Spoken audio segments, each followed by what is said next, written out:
गुरु प्यारी सात संगत जी। तो न्यू वीडियो में आप सभी का स्वागत है। हमारे यूट्यूब चैनल नानक स्पिरिचुअल ज्ञान को सब्सक्राइब कर लें अगर आप नए हैं हमारे यूट्यूब चैनल पर।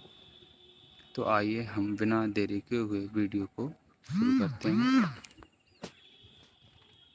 लेकिन फिर आते हैं हम जैसे लोग जिनकी मनोवृत्ति बिल्कुल चंचल बंदर जैसी है। किसी का पहनावा देखा तो वहीं अटक गए, किसी की गलती देखी तो मन वहीं भटक गया। कहीं टिकते नहीं, ना खुद और ना दूसरों को टिकने देते हैं। खुद स्थिर नहीं हो सकते और दूसरों का ध्यान भी भटका देते हैं। यह वही बंदर वृत्ति है जिससे महापुरुष हमेशा चेतावनी देते हैं, क्योंकि सत्संग में सबसे बड़ा पुण्य है जुड़ना और सबसे बड़ा पाप है किसी को तोड़ देना,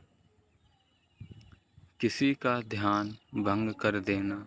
कोई किसी की मोबाइल की घंटी बजा दे या बीच में बात छेड़ दे और किसी की सुरत टूट जाए तो यह साधारण बात नहीं, बहुत बड़ा दोष बन जाती है। गुरु हरगोविंद सिंह जी महाराज ने खुद ये बात कही है। गुरु गोविंद सिंह जी ने भाई नंद सिंह जी को सत्संग की मर्यादा सिखाई कि जब वाणी चल रही हो, जब सत्संग चल रहा हो, तब कोई भी बात चाहे वो कितनी भी ज़रूरी क्यों ना लगे, उसे वहीं रोक देना चाहिए। सत्संग में व्यर्थ की बातों का कोई स्थान नहीं है, ना व्यापार की, ना रिश्तों की, ना हालचाल की। यहाँ तो केवल एक ही बात की इजाज़त है, नाम की, भक्ति की, आत्मा की। अगर कोई व्यक्ति सत्संग में आकर भी हल्की फुल्की बातें करता है और किसी का ध्यान भटका देता है तो फिर उसे यह समझ लेना चाहिए, सत्संग में आकर भी वो यमदूतों के हाथों ही चढ़ेगा। सद्गुरु कह रहे हैं कि अगर किसी की नींद, किसी की सूरत आपकी वजह से टूट गई तो वो साधारण गलती नहीं, बहुत बड़ा पाप है। इसलिए सत्संग में आकर हमें एक भाव रखना चाहिए, सद्गुरु का डर नहीं बल्कि एक निर्मल श्रद्धा, एक पवित्र आदर। जैसे कोई अपने पिता से डरता नहीं लेकिन फिर भी उनकी उपस्थिति में कुछ गलत करने से झिझकता है, वैसे ही सत्संग में भी हमें अपने व्यवहार में सजग रहना चाहिए। अब एक सच्ची घटना सुनिए। एक बार एक सत्संगी भाई एक हवाई यात्रा पर थे। उसी फ्लाइट में एक प्रसिद्ध घमंडी और बेहद विद्वान पंडित भी सफ़र कर रहा था। उसका नाम था उसके दम्भ से बड़ा। बड़े बड़े अमीर लोग उसे अपने शहर बुलाते, मुहूर्त निकलवाते, पूजा करवाते और उसके बदले वो मोटी रकम लेता है। इस बार उसे बेंगलुरु किसी बड़ी कंपनी का शुभ मुहूर्त देखने के लिए बुलाया गया था। 3 घंटे की उस यात्रा में पंडित ने देखा कि उसके बगल में बैठा व्यक्ति आंखें बंद कर भजन सिमरन में लीन है। थोड़ी देर शयन करने के बाद आखिरकार पंडित पूछ बैठा, आप क्या कर रहे हैं? सत्संगी भाई ने शांत भाव से उत्तर दिया, मैं अपने गुरु से लिया गया नाम जाप रहा हूँ। हमारे गुरु जी ने कहा है कि दिन में जब भी समय मिले भजन सिमरन में लगा दो। यही कमाई हमें जन्म मरण के चक्कर से मुक्त करेगी। पंडित मुस्कुराया और थोड़े व्यंग में बोला, क्या तुम्हें पता है तुम्हारे गुरु को कितने वेदों का ज्ञान है? सत्संगी ने विनम्रता से जवाब दिया, मेरे गुरु खुद ही ईश्वर का साकार रूप हैं। वे हमें केवल ज्ञान नहीं देते, वे हमें जीने की राह दिखाते हैं। पंडित हंस पड़ा, बोला, अच्छी बातें तो स्कूल का मास्टर भी सिखा देता है। तुम्हारे गुरु में खास क्या है? मुझसे बड़ा ज्ञानी तो कोई नहीं। वेद शास्त्र ज्योतिष सब मेरी मुट्ठी में है। मैं लोगों का भविष्य देख सकता हूँ। सत्संगी भाई ने कोई प्रतिक्रिया नहीं दी, बस मुस्कुरा कर सुनते रहे। लेकिन जब पंडित ने यह कहा कि तुम्हारे गुरु को वेदों का भी ज्ञान नहीं होगा, तो अब भाई चुप ना रह सके। वे बोले, आप सही कह रहे हैं, आप लोगों का भविष्य देख सकते हैं, लेकिन हमारे गुरु उसका भविष्य बदल सकते हैं और हमारे लिए वे खुद परमात्मा हैं। यह सुनकर पंडित कुछ देर के लिए चुप हो गया, क्योंकि अब उसके ज्ञान का घमंड उस सच्चे प्रेम और श्रद्धा के सामने फीका पड़ गया था।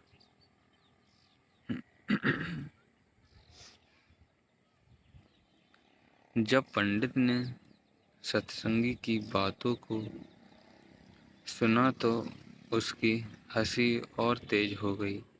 फिर धीरे धीरे ये संवाद बहस में बदल गया। पंडित ने ठसक से कहा, ऐसा करो, मुझे अपने गुरु के पास ले चलो। 2 मिनट में ही सब साफ कर दूंगा कौन कितना ज्ञानी है। सब सामने आ जाएगा। सत्संगी भाई शांत स्वभाव से मुस्कुराए और बोले, हमारे बाबा जी कभी खुद को ऊंचा और किसी को नीचा नहीं कहते। आप अपने ज्ञान को जितना भी ऊंचा समझें, इससे ना मुझे फर्क पड़ता है न मेरे गुरु को। इस बात ने पंडित के भीतर और भी अहंकार भर दिया। उसके मन में आया, चलो देख ही लिया जाए कि ये गुरु आखिर किस मिट्टी के बने हैं। हो सकता है ये सचमुच मेरी बराबरी के हों। पंडित ने फिर पूछा, बताइए आपके गुरु कहाँ मिलेंगे? सत्संगी भाई ने बताया, बाबा जी डेरे में रहते हैं, लेकिन मुझे नहीं मालूम कि वे आपसे मिलेंगे या नहीं। ये तो उनके स्वभाव और मोज पर निर्भर करता है। ये सुनते ही पंडित का घमंड और भड़क उठा।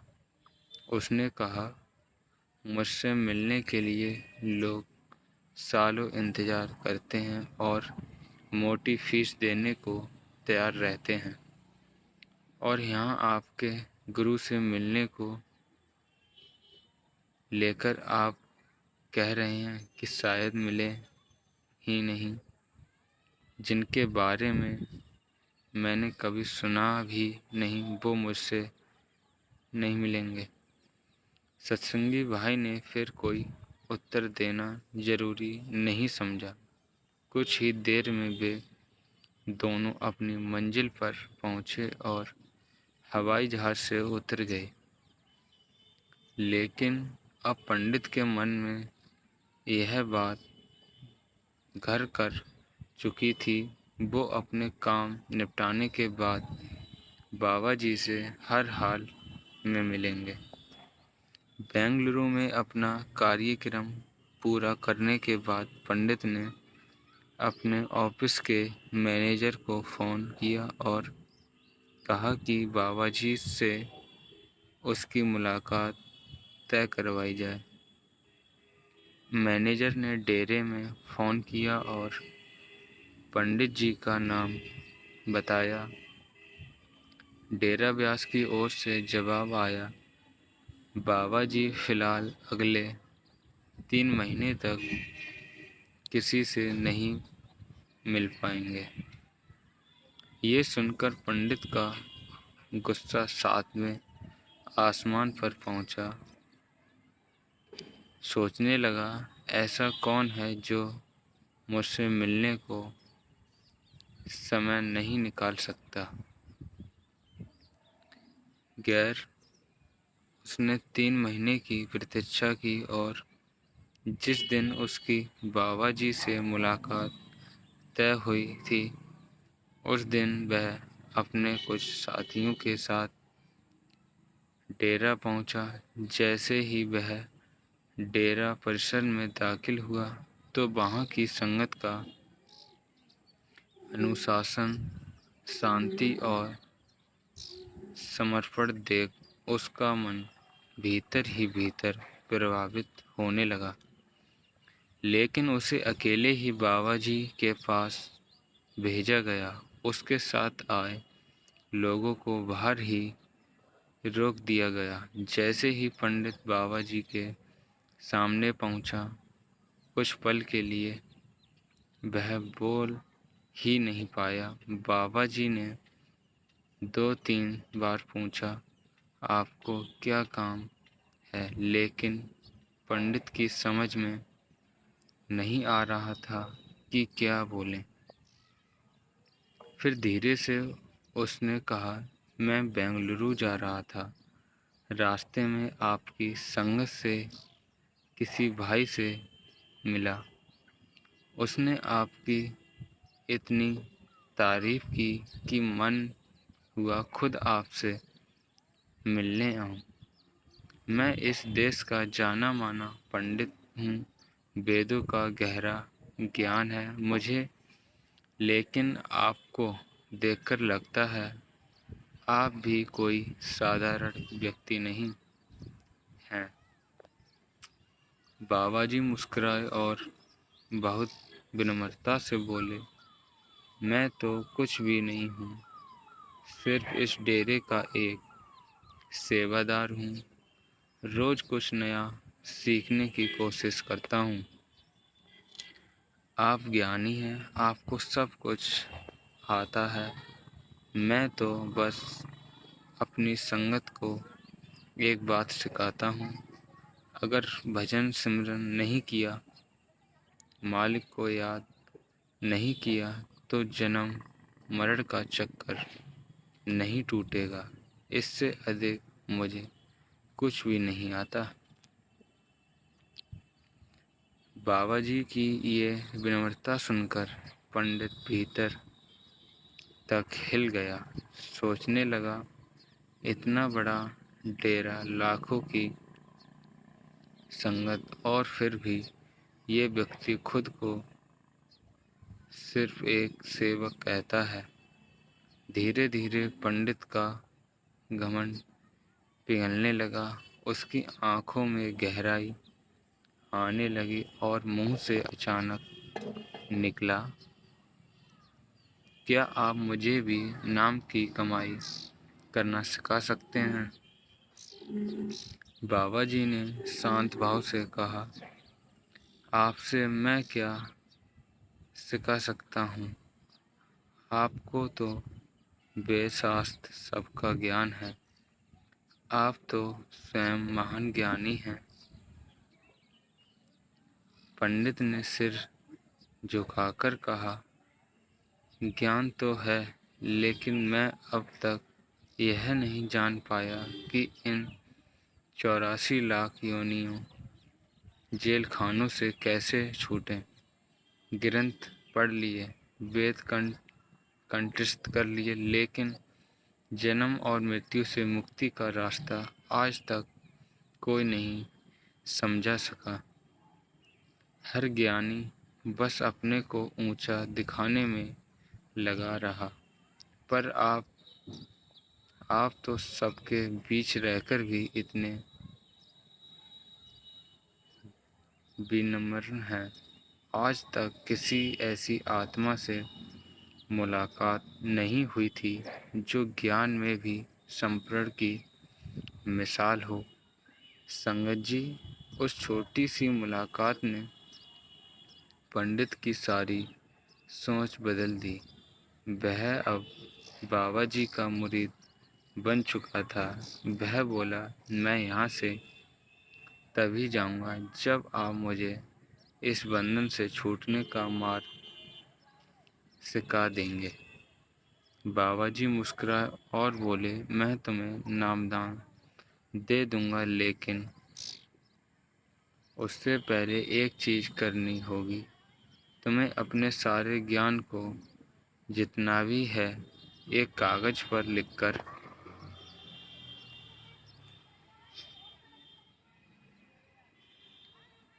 पंडित जी वेदों और शास्त्रों के विद्वान थे। जब बाबा जी ने उनसे कहा कि वे उन्हें नामदान देने से पहले कुछ शर्तें पूरी करें, तो पंडित ने 10 दिन का समय मांगा। 11वें दिन वह बाबा जी के सामने हजारों पन्नों की अपनी लिखी हुई विद्या लेकर हाजिर हुआ।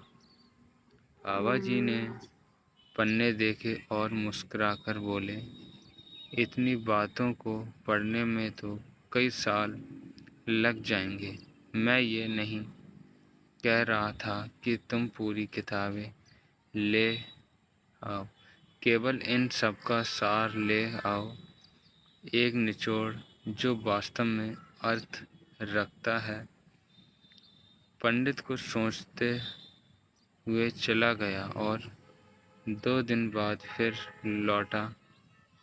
इस बार उसने 60 पन्नों में अपने समस्त ज्ञान का सार लिख डाला था, लेकिन बाबा जी ने उन्हें भी बहुत अधिक बताया और कहा, इससे भी कम शब्दों में लाओ और भी संक्षिप्त, जो कुछ तुम जानते हो क्या उसका भी सार नहीं निकलता। अब पंडित की सोच बदलने लगी थी। वह 4 पन्नों पर अपने ज्ञान का सार समेट लाया, लेकिन बाबा जी ने उन 4 पन्नों को भी ज़रूरत से ज़्यादा कहकर नकार दिया। फिर बोले, जिस दिन तुम वास्तव में समझ जाओगे उस दिन खुद ही जान जाओगे कि मुझे क्या चाहिए। और वही हुआ।